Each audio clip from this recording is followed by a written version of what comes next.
Hello guys, how are you all. Welcome back to my channel Monira health tips. तो आज मैं आप लोग के सामने एक नया टॉपिक लेकर आई हूँ, कैसे डिलीवरी के बाद आपका बेली फैट रिड्यूस कर सकते हैं। उसके साथ साथ कुछ उसका एग्जैक्टली क्यों आपका बेली फैट होता है, उसके साथ कैसा पीरियड के बाद आप एक्सरसाइज या फिर डाइट स्टार्ट कर सकते हैं। उसके साथ साथ कुछ एक्सरसाइज मैं आप लोगों के साथ एक्सप्लेन करने वाली हूँ। उसके साथ साथ आप लोगों को कुछ होम प्रैक्टिस करने वाली हूँ जो आप होम में ट्राई कर सकते हैं। ओके, तो वीडियो को शुरू करने से पहले अगर आप मेरा वीडियो में नए हैं तो प्लीज़ मेरे चैनल को सब्सक्राइब कर लीजिए और मेरे साथ वीडियो के एंड तक बने रहे। ओके, तो फास्ट मेरा बहुत है कि उसका कॉजेस क्या है, बेली फैट होने का कॉजेस क्या है या फिर रीज़न क्या है।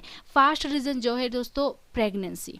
ओके, क्या होता है प्रेगनेंसी टाइम में हार्मोनल चेंजेस की वजह से या फिर बहुत ज़्यादा हाई डाइट जैसे कि high protein, high calorie, high fat, high carbohydrate diet खाने की वजह से मम्मीज लोगों को क्या हो जाता है, फैट हो जाता है ड्यूरिंग प्रेगनेंसी। ओके, और सेकंड जो मेरा सेकंड है क्या होता है डिलीवरी की बाद।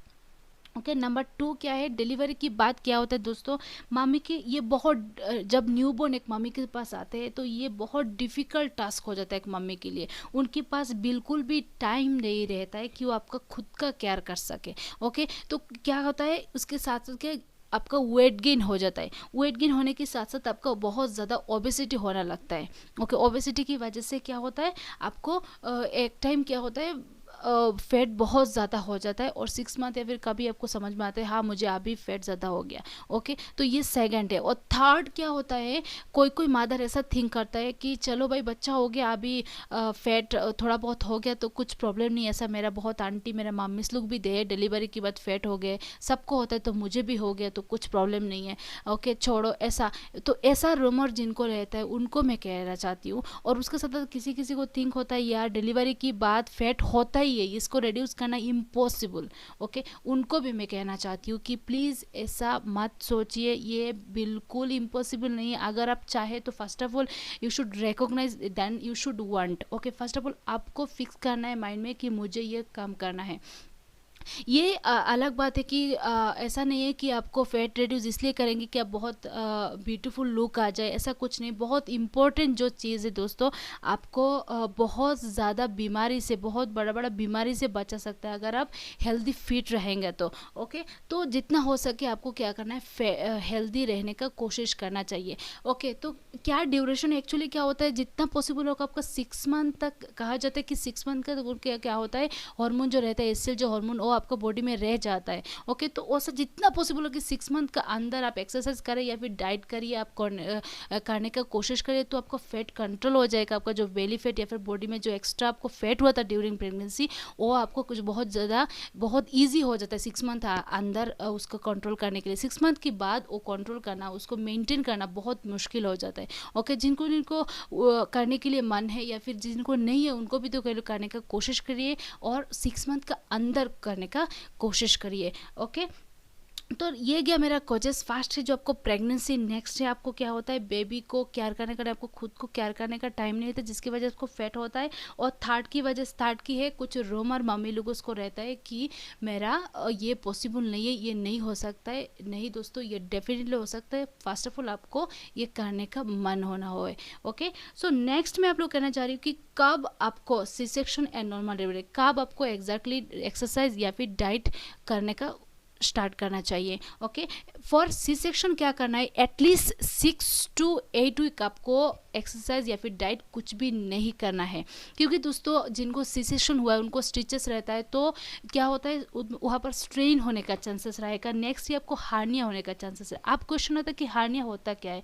दोस्तों क्या होता है, जहाँ पर स्टिचेस होता है उधर ओपन जो रहता है, वो स्टिचेस अगर आपको ओपन हो जाएगा तो आपको अंदर में जो वाइटल ऑर्गन है वो आउटसाइड आने का चांसेस रहता है, जिसको हम मेडिकल वर्ड में हार्निया कहते हैं। तो ये होने का चांसेस है। उसका साथ साथ आपको जो हीलिंग पावर है, जहाँ पर आपको 1 मंथ से हीलिंग होना है वहाँ पर आपको और ज़्यादा डिले हो जाएगा हीलिंग होने के लिए। तो ये 3 कॉम्प्लिकेशन होने का चांसेस रहे तो इस रह सकता है। इसलिए आप जितना हो सके 6 to 8 वीक आप कुछ भी एक्सरसाइज या फिर कुछ भी करने का कोशिश ना करें। ओके, और नेक्स्ट है कि जब नॉर्मल डिलीवरी जिनको हुआ है उनके लिए मैं कहना चाहती हूँ कि ये फुल आपका ऊपर डिपेंड कर सकते, कुछ दिन के बाद ही आप एक्सरसाइज या फिर डाइट शुरू कर सकते हैं, पर उसके साथ साथ मैं कहना चाहती हूँ कि ये आपका ऊपर, आपका फिटनेस, आप खुद का कब फिट फील करते हैं उस टाइम आप शुरू करिए। फिर भी आपको डाउट है तो आपका फैमिली डॉक्टर या फिर आपका कंसल्ट डॉक्टर जो भी है उनके साथ आप कंसल्ट कर लीजिए, तब आप एक्सरसाइज या फिर डाइट जो भी शुरू है आप कर सकते हैं।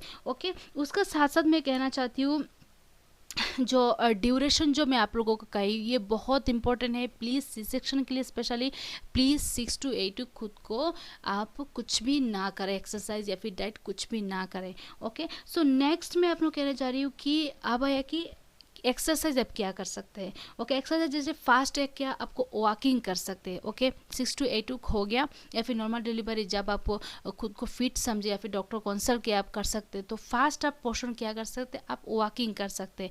ओके, आप बहुत स्लोली नहीं, जितना पॉसिबल है थोड़ा ज़्यादा तेज़ से कि आपको वॉकिंग कर सकते हैं। ओके, ये फास्ट जो सिंपल है, 6 मंथ तक आप बहुत ज़्यादा केयरफुल रहना, ये बहुत इंपॉर्टेंट है। ओके, उससे मैं सिंपल आपको 3 एक्सरसाइज कहूँगी जो आप अप्लाई करेंगे तो आपको बहुत ज़्यादा, आप एक्सरसाइज करेंगे तो बहुत ज़्यादा हेल्पफुल होगा। फास्ट आपको वॉकिंग, द सेकंड जैसे कि आपको पेल्विक टिल्ट एक्सरसाइज कर सकते हैं। पेल्विक टिल्ट एक्सरसाइज क्या होता है दोस्तों, ये क्या करते हैं, आपका बॉडी का डिलीवरी के बाद आपका सब मसल लिगामेंट सब में बहुत ज़्यादा वीकनेस आ जाता है। तो आप पेल्विक टिल्ट एक्सरसाइज करेंगे तो आपका जो कमर का जो मसल है, थाई का जो मसल है, उसमें क्या होता है, स्ट्रेंथ आ जाता है, पहले का जैसा नॉर्मल होने का बहुत ज़्यादा ईजी हो जाता है। ओके, और नेक्स्ट जैसे हैप्पी बेबी योगा आप कर सकते हैं। हैप्पी बेबी योगा क्या होता है दोस्तों, आपको क्या होता है, डिलीवरी के बाद आपका जो बॉडी का एक बॉडी में बहुत ज़्यादा बैक पेन रहता है, बैक पेन बहुत ज़्यादा रहता है। तो आप हैप्पी बेबी योगा करेंगे तो आपको बैक पेन में बहुत अच्छा रिलीफ मिल जाएगा। उसका साथ साथ आपका जो लेग में पेन रहता है, हाथ में पेन रहता है,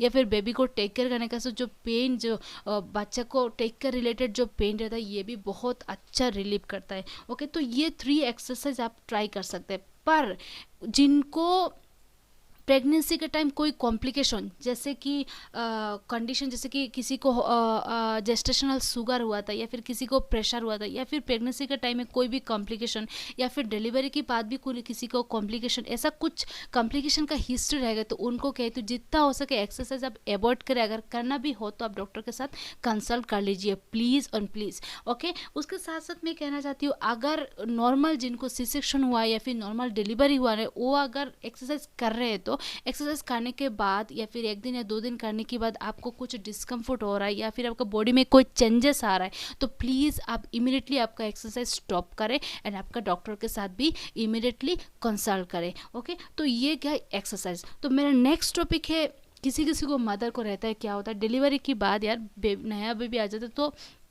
जो हाउस और स्पेशली रहते हैं या फिर कोई जॉब करते हैं, उनके पास क्या होता है, टाइम नहीं रहता है एक्सरसाइज करना या फिर जिम में जाना, बिल्कुल भी टाइम नहीं रहता। तो उनके लिए मैं कुछ पॉसिबल होम प्रैक्टिस लेके आई हूँ। अगर आप लोगों को पसंद आए तो आप ये ट्राई कर सकते हैं। ओके, द फास्ट जैसे कि आप सोने का पहले, ये सारी चीज़ें मैं जितना भी आप लोगों को कहूँगी, ये सारी चीज़ें आप रात में सोने का पहले ट्राई कर सकते हैं।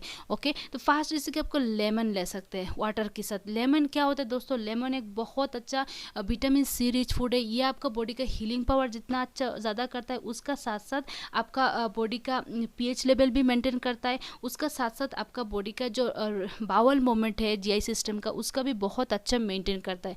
तो क्या कर सकते हैं, आप लेमन ले सकते हैं खाने का सोने का पहले। ओके, सो नेक्स्ट जैसे कि आप जिंजर ले सकते हैं। जिंजर क्या होता है, एक एंटी इन्फ्लेमेटरी, उसका ये भी क्या करता है, आपको बॉडी का जो बेली का जो फैट है, फैट को बर्न करने के लिए बहुत ज़्यादा हेल्प करता है।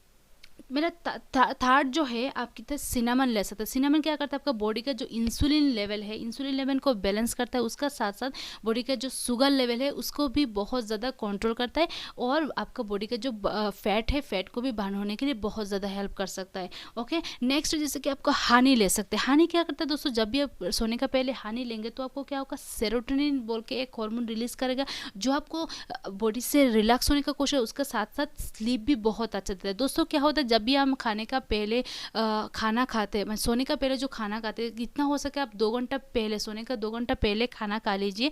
और उसका साथ साथ क्या होगा, आपको जो खाने की बाद क्या होता है, सोने की बाद आपको बाउल मूवमेंट भी बहुत स्लो हो जाता है। ओके, सोने की बाद, क्योंकि उस समय आप कोई एक्टिविटी नहीं करते। तो आप अगर हनी ले लेंगे तो क्या होगा, हनी आपको बॉडी का जो बाउल मूवमेंट है उसको बहुत अच्छे तेज करके आपको बॉडी का जो फैट है उसको बढ़ाने के लिए हेल्प करेगा। तो आप खाने के पहले हनी ले सकते हैं। तो नेक्स्ट है जैसे कि आपको ग्रीन टी ले सकते। दोस्तों ग्रीन टी, उसका बेनिफिट बहुत ज़्यादा है, स्पेशली जिनको डायबिटीज़ है या फिर हार्ट डिजीज या फिर कैंसर है उनके लिए बहुत ज़्यादा। ये एक एंटी इन्फ्लामेटरी है, उसका साथ साथ आपको अगर फैटी बेली फैट है, इसका साथ साथ आपको फैट भी बहुत अच्छा रिड्यूस करता है। ओके, तो ये सारी चीज़ें आप यूज़ कर सकते। तो आप ये सारी चीज़ें कैसे यूज़ करेंगे, जैसे कि आपको अगर पॉसिबल हो सके तो पानी में गर्म पानी में आप थोड़ा लेमन वाटर ले लीजिए। ओके, देन आपको जिंजर क्रश कर लीजिए, ये सारी चीज़ें मिक्स कर लीजिए, थोड़ा हनी, ग्रीन टी का पाउडर, ये सारी चीज़ें मिक्स करके आप ले सकते हैं। उससे अगर किसी को जो जिंजर पसंद नहीं तो आप उसको छोड़ दीजिए, बाकी सभी मिक्स करके आप खा सकते हैं। या फिर कोई अगर पॉसिबल नहीं है तो एटलीस्ट लेमन एंड वाटर और थोड़ा हनी मिक्स करके खा सकते हैं। ओके, तो ये रहा मेरा कुछ होम प्रैक्टिस जो आप ट्राई कर सकते हैं, जिनके पास एक्सरसाइज करने का या फिर वॉकिंग करने का टाइम नहीं है। फिर भी दोस्तों ये ट्राई कर सकते, जितना पॉसिबल, अगर एक्सरसाइज का टाइम नहीं है तो एटलीस्ट आप वॉकिंग करने का कोशिश करिए। ये क्या होगा आपको दोस्तों, जितना जल्दी आप नॉर्मल रूटीन लाइफ में आएंगे तो आप उतना जल्दी क्यूर हो जाएंगे। आपका बॉडी का फिटनेस जितना अच्छा रहेगा तो आपको बड़ा बीमारी होने का भी चांसेस बहुत कम रहेगा। ओके, तो that's all for today guys. अगर मेरी वीडियो में कुछ भी डाउट है तो प्लीज़ मेरे कमेंट बॉक्स में ज़रूर बताइए। ओके, उसके साथ साथ मैं और एक चीज़ कहना चाहती हूँ दोस्तों, अगर इसमें कोई डाउट या फिर कोई मेडिकल वर्ड या फिर आपको कुछ जानना है तो आप मेरा कमेंट बॉक्स में कह सकते हैं। अगर मेरे वीडियो को पसंद आए तो लाइक करिए, शेयर करिए और सब्सक्राइब करना मत भूलिए, और पास में जो बेल आइकन है उसको भी क्लिक कर लीजिए। Okay, thank you so much all, stay home stay healthy.